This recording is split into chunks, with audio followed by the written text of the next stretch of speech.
একটা জীবন গঠন করো, যেমন শহীদ উসমান হাদির মতো জীবন গঠন করো। সারা পৃথিবীর মানুষ কান্দে রে, সারা পৃথিবীর মানুষ তার জন্য কান্দে, এখনো কান্দে। আমি আজকেও গিয়ে আসছি, এখানে আসার আগে মানুষ কান্দে, তার ছোট ছোট বাচ্চা নিয়ে বৈশা বৈশা কান্দতেছে। আমি হুজুর মনলেও কেউ কানবে না, হয়তো মামা ফ্যামিলির মানুষ কানবে, 2-4 জন ভক্তবৃন্দ কানবে, শেষ। কিন্তু এমন এক ব্যক্তি গোটা পৃথিবীর মানুষ তার জন্য কান্দে, এমন একটা জীবন গঠন কইরা গেছে, সব মানুষ তার জন্য কান্দে। কবরের পাশে কত নেতা মারা যায়, বছরে একবার ফুল দেওয়ার জন্য মানুষ কবরের সামনে যায়, তাও সাংবাদিক লইয়া যায়, ঠেলা ঠেলির উপরে উপায় নাই। কিন্তু সেখানে গিয়া যে সূরা ফাতিহা একবার পড়ব, সূরা ইখলাস 3 বার পড়ব, এই সুযোগ অনেকের হয় না। আর কত বছরের পর বছর যায় রে, নেতার কবরের সামনে কেউ যায় না। কিন্তু হাদি মারা গেছে, রাতের 3টার সময় গিয়া দেখবেন কবরের সামনে দাঁড়াইয়া দাঁড়াইয়া মানুষ কান্দে। সেটা তোমার আর আল্লাহর ওলি না,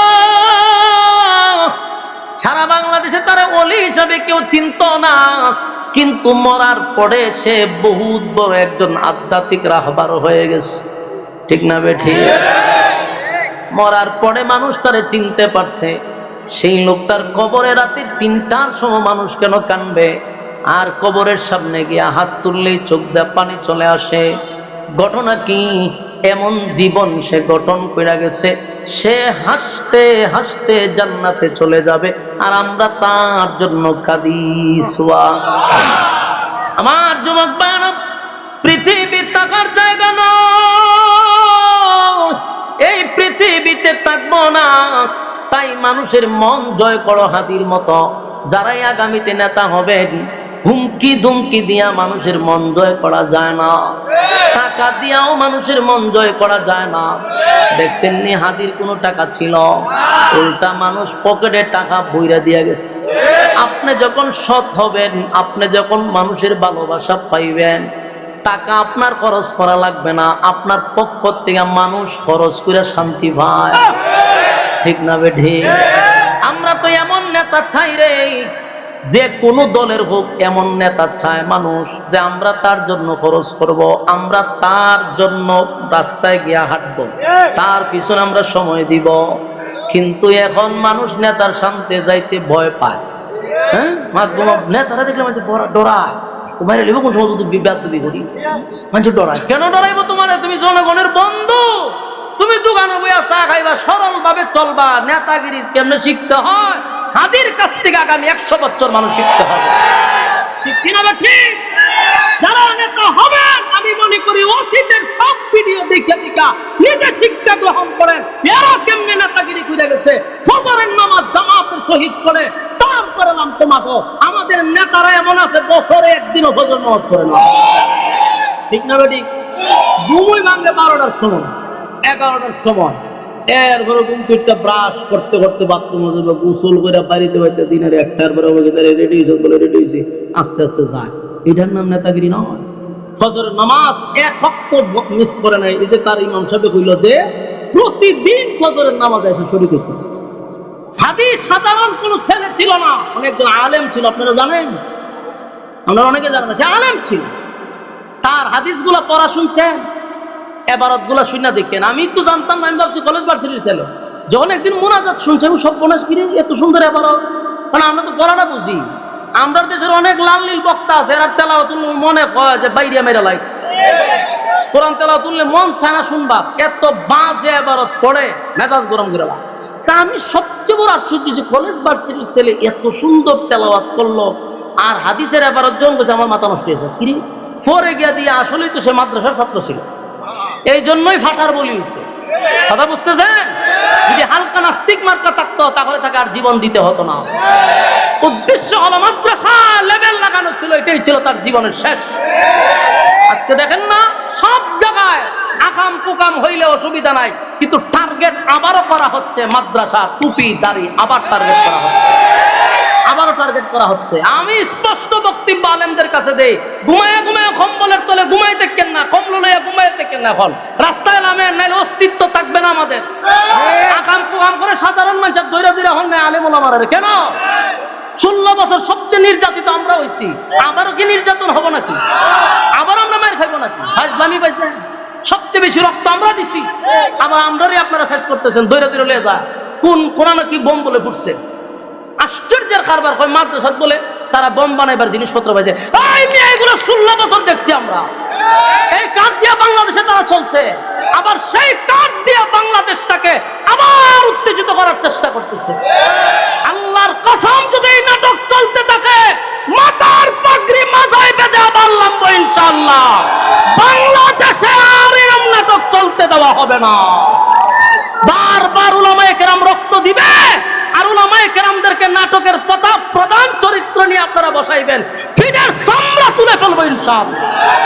যদি আলেম উলামা আবার ডাক দেয়, তো মাথার পাগড়ি আর মাথায় বাঁধবো না, মাথায় বাঁধবো ইনশাআল্লাহ। আর আমরা আমাদের অস্তিত্বের লড়াই এখন। চিন্তা করছেন দৈরা দৈরা লয়ে যেতে যাবার টুপি দাড়িওয়ালার কেন? উলামায়ে কেরাম কোন জায়গায় সন্ত্রাসী করছে মিয়া? এদেশে একটা আলেমদের বিরুদ্ধে দুর্নীতির মামলা নাই, এদেশের আলেমদের বিরুদ্ধে চুরির মামলা নাই, টেন্ডারবাজি নাই, চাঁদাবাজি নাই, মানুষ খুন করছে কোনো রেকর্ড নাই। এরপর আমাদেরকে কেন আপনারা এরকম করবেন, এটা জানতে চায়। আমাদের কিছু উলামায়ে কেরাম আছে, হেরারে দৈরা যখন নেয় তখন সব উলামায়ে কেরাম মাঠে নামে, আর ছোট ছোট আলেমদেরকে দৈরা যখন নেয় এরা কোনো প্রতিবাদ করতে চায় না। বড় বড় হাস্তিদেরকে বলবো, আপনারা দৈরা নিলে আপনারা নেতা হয়ে গেছেন গা। আলেমরা আপনার জন্য আন্দোলন করে মাঠে নামে, আর যখন সাধারণ কোন আলেমদেরকে দৈরা নেয়, এর ভূমিকা নেই। এরা রাজনীতি নিয়ে ব্যস্ত, এরা চেয়ার নিয়ে ব্যস্ত, তার জাতি ভাইকে দৈরা দৈরা নিতেছে, এদের কোনো ভূমিকা নাই।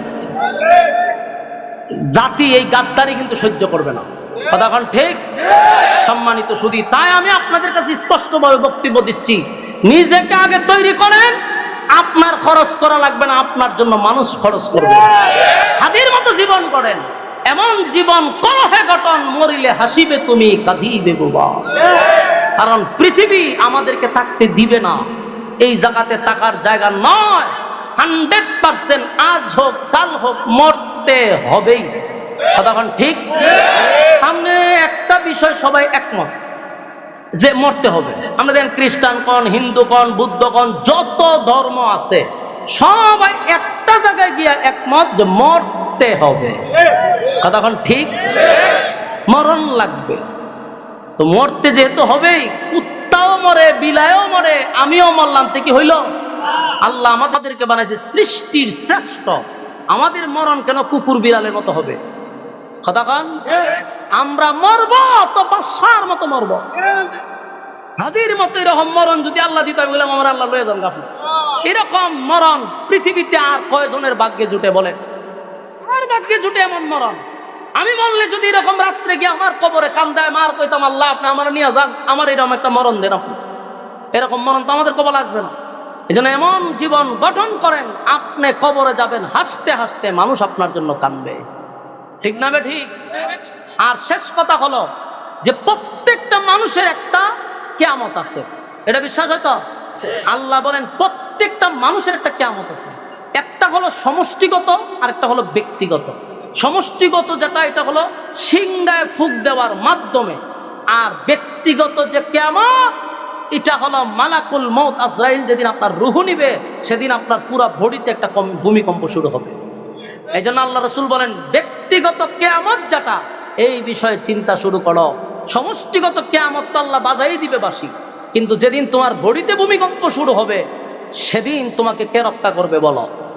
এই জন্য ব্যক্তিগত কিয়ামত প্রত্যেকের আসবে, নেতা হন, বক্তা হন, পীর হন, যেই হন, ভূমিকম্প বডিতে আসবে। আজরাইল যখন রূহ নিতে আসবে, তখন ওই বৃদ্ধাঙ্গুলতে সিফা শুরু করে, চিপতে চিপতে কিলামান রাব, একেবারে টান দিয়ে যখন বাহির করে শরীরের সব জায়গায় একেবারে বিচ্ছিন্ন হয়ে যায়। আর যখন রূহ বাহির হয়, আল্লাহর রাসূল বলেন নেককার হোক বদকার হোক, নেককার হোক বদকার হোক, মৃত্যুর যন্ত্রণা আপনাকে সহ্য করতেই হবে। আচ্ছা বলুন তো দেখি, আল্লাহর পরে সম্মান কার? আল্লাহর পরে যার সম্মান, নবী মুহাম্মদুর রাসূলুল্লাহ সাল্লাল্লাহু আলাইহি সাল্লাম। আল্লাহর রাসূলকে যখন রূহ নিতে আসছে, মালাকুল মউত আজরাইল এসে বসছে। পৃথিবীতে শুধু মালাকুল মউত আজরাইল একবার অনুমতি নিয়ে ঢুকছে, এটা হলো আমার নবীর ক্ষেত্রে, সুবহানাল্লাহ, একবারই ঢুকছে, অনুমতি নিয়ে। আল্লাহর হাবিব যখন একেবারে বিছনায় শায়িত, উঠতে পারে না, বসতে পারে না, নবীর বুকে ব্যথা, প্রচন্ড ব্যথা, উঠতে পারে না। 2 বার 3 বার চেষ্টা করছে জামাতে শরীক হওয়ার জন্য, নবী বারবার বেহুশ হয়ে যায়। মালাকুল মউত আজরাইল তখন নবীর সামনে বসা। আল্লাহর নবী বলেন, জিবরাইল রে, পাশে কে বসা? বলে, হুজুর মালাকুল মউত আজরাইল। নবী বুঝতে পারছে আমারে নেওয়ার জন্যই আসছে। এবার মালাকুল মউত আজরাইল বলেন, হুজুর, আমার আল্লাহ ঘোষণা দিয়া দিছে, আপনি চাইলে থাকতে পারবেন, আবার আপনি চাইলে চলে যেতে পারবেন। দুটার স্বাধীনতা আপনাকে আল্লাহ দিছে। কিন্তু আমার নবী বলেন, না, আমি আমার মালিকের সাথে সাক্ষাৎটাই খুব বেশি চাই। রুহ নিব যে এত ভদ্রতার সাথে, এত নম্রতার সাথে কি আর কারো রুহ নেওয়া হয়েছে? আজরাইল রাখছে নবীর বুকে, সিনার উপরে হাত রাখছে। আল্লাহ রাসূল জিগায় মালাকুল মউত আজরাইল, আমার বুকের উপরে কি রাখছো? আমার হাত রাখছে। রাসূল বলেন, আমি বুঝতেছি উহুদ পাহাড়টা আমার বুকের উপরে রেখে দিচ্ছে। এখান থেকে আপনি কি বুঝলেন? যে নেককার হোক পদ্মার হোক, নেককার হোক পদ্মার হোক, মৃত্যুর যন্ত্রণার থেকে বাঁচার কোনো সুযোগ নাই। কথা বুঝতেছেন? আম্মা জান আয়েশা বলেন, রাসূলের প্রতিটা পশমের গুড়ার থেকে ঘাম মুবারক বাহির হয়ে গেছে। রাসূল এইভাবে হাত একবার সোজা করে, একবার এইভাবে নেয়, পাগুলি একবার সোজা করে, একবার এইভাবে ব্যাখ্যা করে। তখন বুঝতে পারলাম যে আল্লাহর রাসূলের প্রতিটা পশম থেকে যেহেতু ঘাম মুবারক বাহির হয়ে গেছে, নবী কতটা কষ্ট পাইছে সেদিন রুহু নেওয়ার সময়। কথা বুঝতেছে? আমার জমাত বায়ানা, পৃথিবীতে আর কোনোদিন কারো রুহু নেওয়ার জন্য মালাকুল মউত আজরাইল আর অনুমতি চাইবে না। শুধুমাত্র কেবলমাত্র হাবিবে কিবরিয়ার রুহু নেওয়ার জন্য অনুমতি চাইল রে। আল্লাহর নবী অনুমতি দেওয়ার পরে জিবরাইল নবীর পাশেই বসা। যেই মাত্র মালাকুল মউত আজরাইল নবীর বুকের উপরে হাত রাখলো, সিনার উপরে হাতটা রাখলো, আল্লাহর নবী বলেন, মালাকুল মউত আজরাইল, আমি যেন বুঝতেছি উহুদ পাহাড় আমার বুকে রাখছস। আমার যদি এমন কষ্ট হয় রে, আমার গুনাহগার উম্মতের রূহটা কেমন করে বাহির হবে? আল্লাহর নবী মৃত্যুর সময়ে, মৃত্যুর দ্বার প্রান্তে মালাকুল মউত আজরাইলের সামনেও উম্মতকে ভুলে নাই। সুবহানাল্লাহ। ডাক দিয়ে বলে, আমার উম্মতের কেমন লাগবে রে? মালাকুল মউত আজরাইল কয়, হুজুর, আমারে সৃষ্টি করার পরে আজকে পর্যন্ত এত ভদ্রতার সাথে, এত নম্রতার সাথে কারো রুহু আমি বাহির করি নাই। নবীজি, কারো কাছ থেকে আমি অনুমতি চাই নাই, আমার অনুমতি লাগে না। আল্লাহর নবী তখন বুঝতে পারল, মালিক, আমার গুনাহগার উম্মতের কি হবে? আল্লাহর নবী জানায়া দিলেন, উম্মতেরা রে, যখনই তোমার সামনে মালাকুল মউত আসবে, যদি নেককার হও তাহলে কষ্ট হবে। এই জন্য আল্লাহ জান্নাতের বালাখানা ওই লোকের সামনে তুলে ধরবে। সুবহানাল্লাহ। জান্নাতের বালাখানা দেখার পরে আনন্দে আপনি যখন তাকায়া থাকবেন যে আমি ঢুকতে চাই, এই পৃথিবীর মায়া তখন আপনার থাকবে না। ঠিক এই মুহূর্তে আপনার রুহুটা বাহির করে নিয়ে যাবে।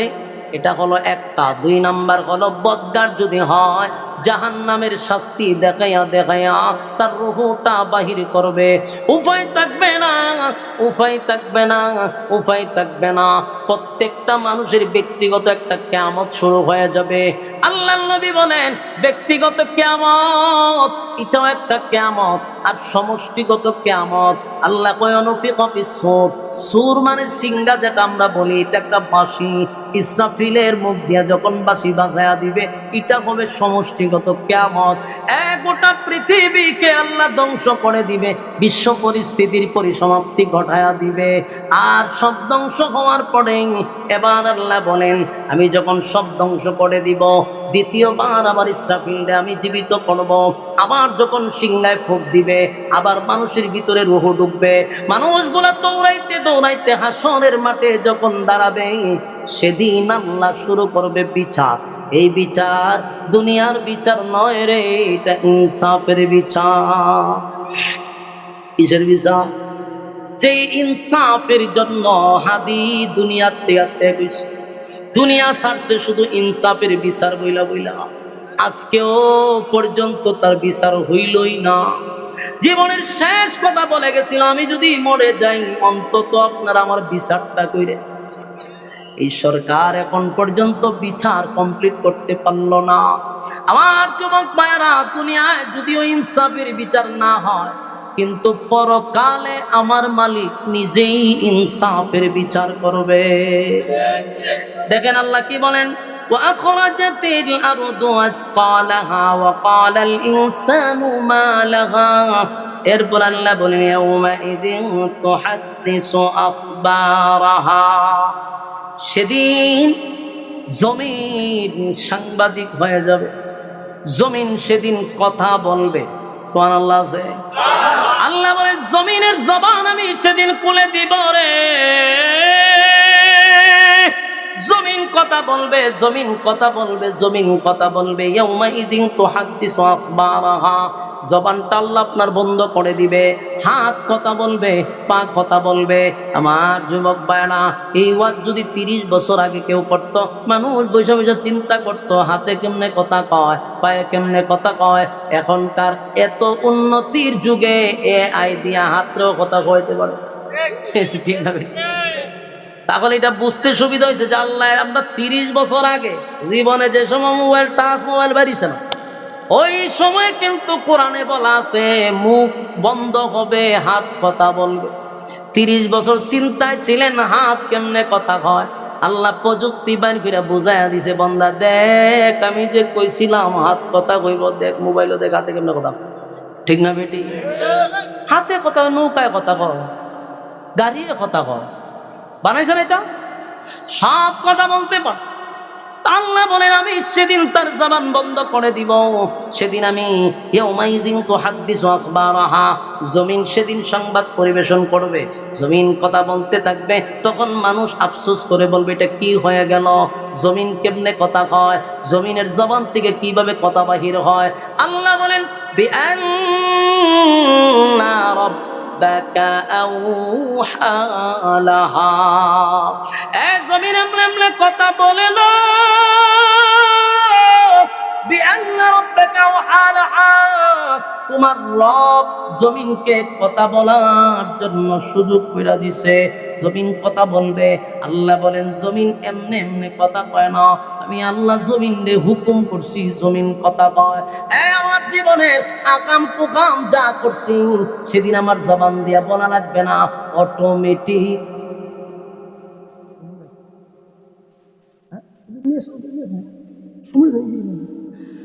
আল্লাহ রাব্বুল আলামিন বলেন জমিন কথা বলতে থাকবে, জমিন কথা বলতে থাকবে। কেন? জমিনকে আমি অর্ডার দিব কথা বলো, জমিন কথা বলবে। আমার যুবক ভাইরা, রাতের আধারে কোথায় আকাম করছেন, রাতের আধারে কারে খুন করছেন, রাতের আধারে কারে গুম করছেন, জমিন বইলা দিবে। আজকে যদিও একজনকে হত্যা করার পরে সেই খুনিকে আপনারা পান না, সেদিন জমিন বলবে আল্লাহ আমার সামনে দাঁড়ায়া ছিল, জমিন বলবে আল্লাহ আমার উপরে দাঁড়ায় হত্যা করছিল। জমিন কথা বলতে থাকবে, জমিন কথা বলতে থাকবে। সেদিন আপনিও জমিনের কথা শুই না, হাত পার কথা শুই না, নিজ আশ্চর্য হবেন, আল্লাহ আমার বাঁচার কোনো উপায় নাই গো, বাঁচার কোনো উপায় নাই। আমার শরীরের অঙ্গ প্রত্যঙ্গ আমার বিরুদ্ধে সাক্ষী দেয়। এটা হবে ইনসাফের বিচার। সেদিন কোনো দালাল থাকবে না, উকিল দিয়ে আপনি মামলা লড়ার জন্য টাকা দিয়া নির্দোষ মানুষটারে দোষী বানায়া দেয়, দোষী মানুষটাকে নির্দোষ বানায়া জেল থেকে ছেড়া দেয়। ছাড়ার পরে আবার এসে মানুষ কোন ঘরে, বাস্তব না বাস্তব? সব টাকার খেলা, টাকার খেলা, টাকার খেলা।